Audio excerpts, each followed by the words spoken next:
Have you ever stood in a crowded room, surrounded by voices, yet felt a silence so hollow inside that it echoed? Or perhaps you have scrolled through endless feeds of information, feeling your mind buzz with activity, while your spirit remains starving, quietly withering in the corner of your soul. We live in an age where we are constantly plugged in, yet we have never been more disconnected from the one frequency that truly matters. Welcome to Lumen Peace. If you are here, it is because you feel it too.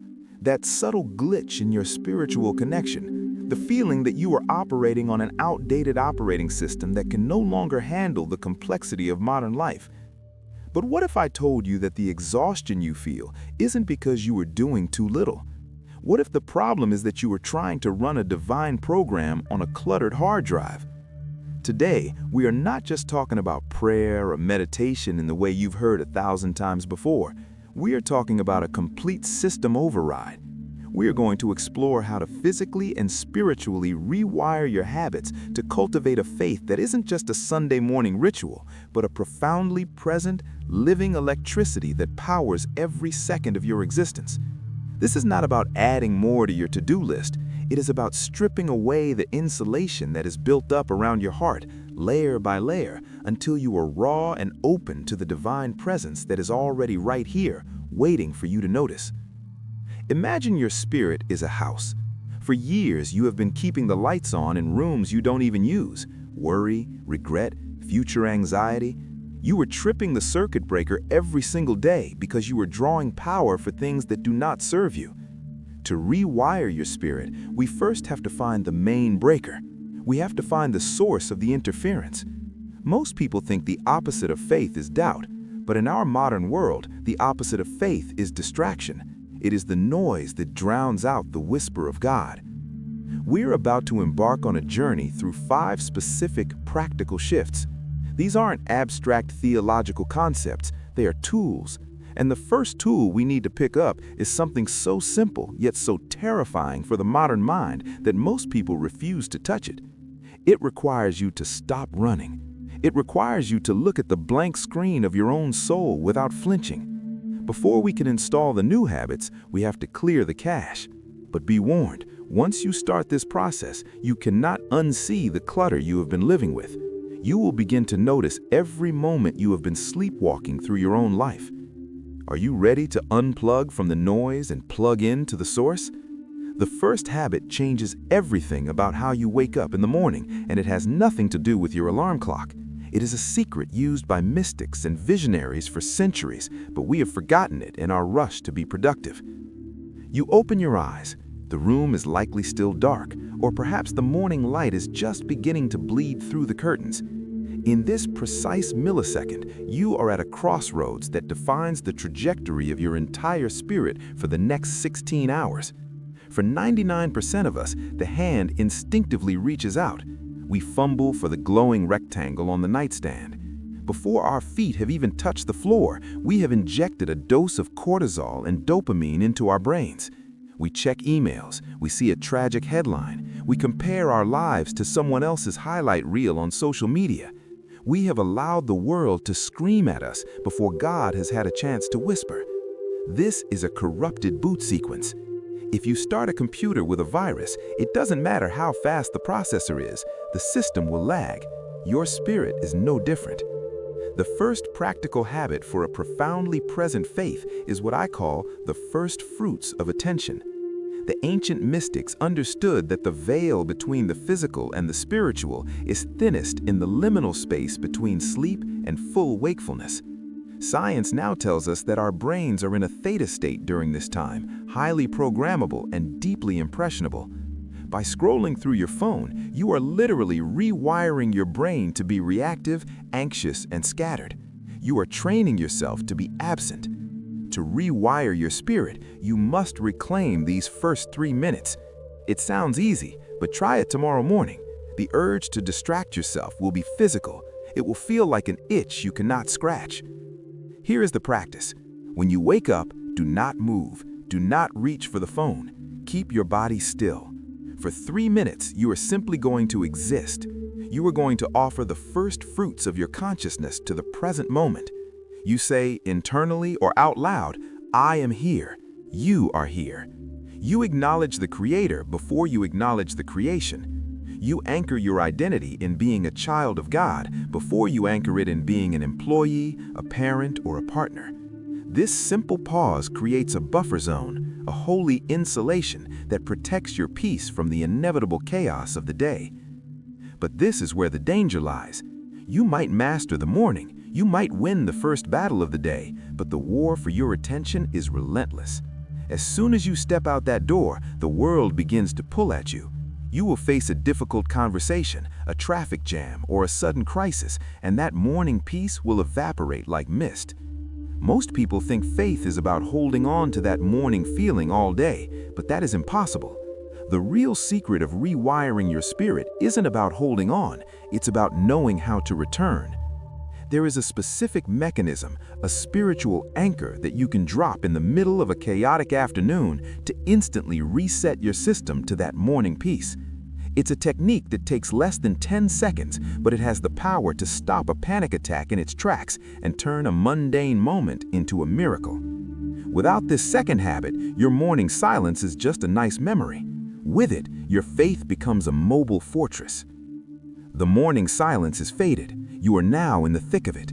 The meeting that ran late, the bills piling up, the noise of traffic, the endless notifications. This is the drift. It is the moment when your spirit uncouples from that divine presence and gets swept away by the current of urgency. You don't even notice it happening. You just suddenly realize that you are tense, your jaw is clenched, and God feels a million miles away. This is where most people give up. They think, I'll try again tomorrow. But a profoundly present faith is not built on perfect days. It is built on the ability to return. The second habit is the art of the micro return. We are going to install a reset button in your nervous system. We call this the first prayer. It is the spiritual anchor I promised you. It is deceptively simple, but biologically and spiritually revolutionary. When you are stressed, your breath becomes shallow, signaling your body to fight or flee. Your spirit mimics this constriction, becoming defensive and closed off. To rewire this, you must interrupt the pattern physically to open the channel spiritually. The technique is to link a divine truth to the rhythm of your biology. You do not need a quiet room. You can do this with your eyes open, in the middle of a conversation, while driving or while cooking dinner. Inhale deeply for 4 counts, and as the air fills your lungs, mentally say the first half of a truth, such as, "The Lord is my shepherd." Hold it for a moment, letting that reality saturate your blood. Then, exhale slowly for 4 counts, releasing the tension, and say, "I have everything I need." You are literally inhaling the spirit and exhaling the flesh. You are using your physiology to hack your theology. Do this 3 times. In 12 seconds, you have stopped the cortisol spike and reminded your soul who is actually in charge. You are rewiring your brain to associate stress not with panic, but with a call to prayer. The trigger becomes the reminder. However, even with the morning silence and the midday anchor, there remains a massive obstacle. These tools handle the present moment, but what about the past? What about the residue of yesterday, the grudge from last week, or the disappointment from a year ago that sits like heavy sediment at the bottom of your cup? You cannot pour fresh water into a cup full of mud and expect it to run clear. There is a toxicity that builds up in our spirits simply from living in a broken world. If we do not have a mechanism to drain this toxicity daily, our present faith will always be filtered through past pain.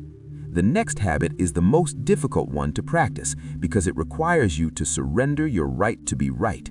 It is a cleaning process that, if skipped, will eventually clog the entire system, no matter how much you pray. We are often told that time heals all wounds, but in the realm of the spirit, time does the opposite. It infects them. The residue we spoke of, that snarky comment from a coworker, the flash of envy while scrolling social media, the self-criticism for not being productive enough, does not just disappear when the clock strikes midnight.